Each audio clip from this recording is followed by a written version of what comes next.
എന്തായാലും തെരഞ്ഞെടുപ്പ് ആ ഒരു തീയതികളിലേക്ക് എത്തുമ്പോൾ ഒരു അജയ്യ ശക്തിയായി NDA മുന്നോട്ട് വരികയാണ്. അത് ദേശീയ രാഷ്ട്രീയത്തിൽ അത് പ്രകടമായ ഒരു വ്യത്യാസം ഓരോ ദിവസം കഴിയുന്നതും പല നേതാക്കളും അതൃപ്തിയുള്ള പല നേതാക്കളും NDAയിലേക്ക് വരുന്നു. നരേന്ദ്രമോദിയുടെ ആ ഒരു വികസന പാതയിലേക്ക് അല്ലെങ്കിൽ വികസനത്തെ മുന്നോട്ട് കൊണ്ടുപോകാനുള്ള രാജ്യസ്നേഹത്തോടെ മുന്നോട്ട് കൊണ്ടുപോകാനുള്ള ആ ഒരു കടമയിലേക്ക് അവരെല്ലാം തന്നെ എത്തുന്നു എന്നതാണ് ഏറ്റവും പ്രധാനപ്പെട്ടത്. മഹാരാഷ്ട്ര അടക്കമുള്ള സ്ഥലങ്ങളിൽ അത് ഒരു വലിയ ചലനങ്ങൾ ഉണ്ടാക്കിക്കൊണ്ട് ഒരു വലിയ മുന്നേറ്റം NDAക്ക് അവിടെ നടത്താൻ കഴിയുന്നു എന്നതാണ് ഏറ്റവും പ്രധാനപ്പെട്ട. എല്ലാ സംസ്ഥാനങ്ങളിലും വലിയ രീതിയിലുള്ള ഒരു പ്രകടമായ ഒരു വ്യത്യാസം ഈ വികസന നേട്ടങ്ങൾ എണ്ണി പറഞ്ഞുകൊണ്ട് മുന്നോട്ട് പോകുന്ന സാഹചര്യം അങ്ങനെ ഒരു വലിയ മുന്നേറ്റത്തിന്റെ ഒരു കാലത്തിലൂടെ തന്നെയല്ലേ പോകുന്നത്.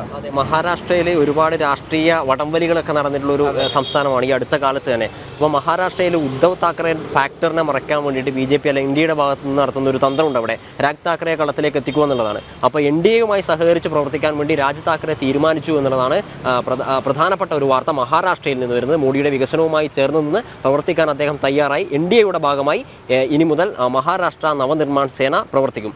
ആ വാർത്തയിലേക്ക്. പ്രധാനമന്ത്രി നരേന്ദ്രമോദിക്ക് പിന്തുണ നൽകുന്നുവെന്ന് വ്യക്തമാക്കിക്കൊണ്ടാണ് MNS NDAയുടെ ഭാഗമായത്.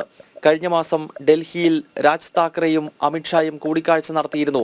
ഈ ചർച്ചയിലാണ് MNS NDA ധാരണയിലെത്തിയത്. ഈ വർഷം ഒക്ടോബറിൽ നടക്കുന്ന മഹാരാഷ്ട്ര നിയമസഭാ തെരഞ്ഞെടുപ്പിലും സഖ്യം തുടരും.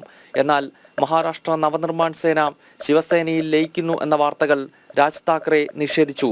ബാൽ താക്കറെയ്ക്ക് കീഴിലല്ലാതെ താൻ ആരുടെയും കീഴിൽ പ്രവർത്തിക്കില്ലെന്നും MNS ഇതേ നിലയിൽ തുടരുമെന്നും രാജ് താക്കറെ മറുപടി നൽകി. BJP, ശിവസേന, NCP, MNS അടങ്ങിയതാണ് മഹാരാഷ്ട്രയിൽ നിലവിൽ NDA. അതേസമയം INDA മുന്നണിയിൽ ഭിന്നത തുടരുകയാണ്. സീറ്റ് ചർച്ചയിൽ കോൺഗ്രസ് ശിവസേനയ്ക്ക് കീഴ്പ്പെട്ടു എന്ന ആരോപണം പാർട്ടിക്കകത്ത് തന്നെ ശക്തമാകുന്നു. 21 സീറ്റിൽ ശിവസേന ഉദ്ധവ് മത്സരിക്കുമ്പോൾ കോൺഗ്രസിന് ലഭിച്ചത് 17ഉം NCP ശരത് പവാർ പക്ഷത്തിന് 10 സീറ്റും. അണികൾ പോലുമില്ലാത്ത ഉദ്ധവിന്റെ ശിവസേനയ്ക്ക് ഇത്രയധികം സീറ്റുകൾ നൽകേണ്ടതില്ല എന്ന വികാരമാണ് ഒരു വിഭാഗം കോൺഗ്രസ് നേതാക്കൾ മുന്നോട്ട് വെക്കുന്നത്. ജനം, ഡൽഹി.